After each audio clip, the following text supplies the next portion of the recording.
Good evening to you. It's one of the biggest bonfire night festivals anywhere in the world, with more than 25,000 people on the narrow streets of one Sussex town in a celebration of illumination and tradition. But within hours of events getting underway in Lewes last night, more than 80 people were injured, with 6 needing hospital treatment. And there were 5 arrests for drugs, criminal damage and being drunk and disorderly. So just how safe is the event for the thousands of families who attend? Malcolm Shaw has our report. Strong winds and lashing rain failed to dampen the spirits of those taking part in this year's Lewes Bonfire, but attendance was down from around 40,000 last year to 25,000 this year. The streets are not quite as full tonight because the weather's a little bit inclement, but it's still fairly well packed. It does feel a bit wild at times. It looks wild, but it's very organised. But with flaming torches and burning barrels in close proximity to watching crowds in narrow streets, there's always the danger of someone being hurt. This year, a total of 82 people were injured, 6 taken to hospital.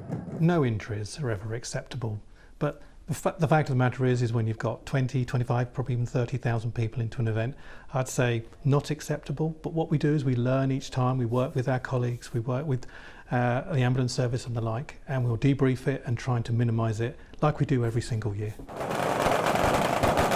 It's certainly not an event for the faint-hearted, but people we spoke to seem to accept the risks to enjoy the spectacle. It's very crowded, but they're managing it well with loads of police, so...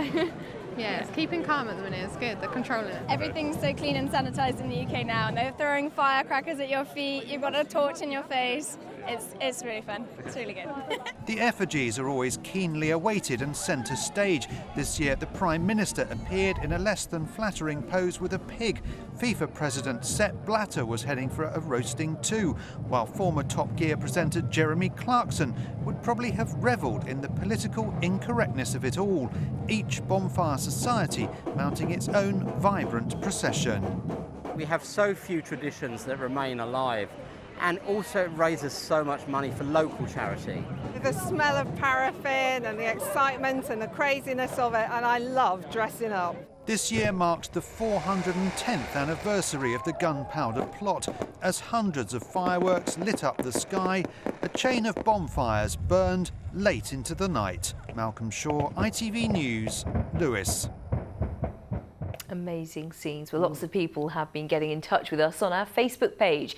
Karen Funnell-Stevens, who lives in Lewes, says if you don't like it, don't go. The processions will go on even if no one turned up. It's our Lewes tradition. Meanwhile, Harry Todhunter from Uckfield writes, it's an amazing event which will never stop. Each year the paid and voluntary services do a fantastic job. And Wendy Baker, also from Lewes, marched in the parade with her 2 children last night, and she says it is loud, full of torches, and it does come with a certain risk. But it's also spectacular, something unique, and certainly something to be admired. Thank you to everyone who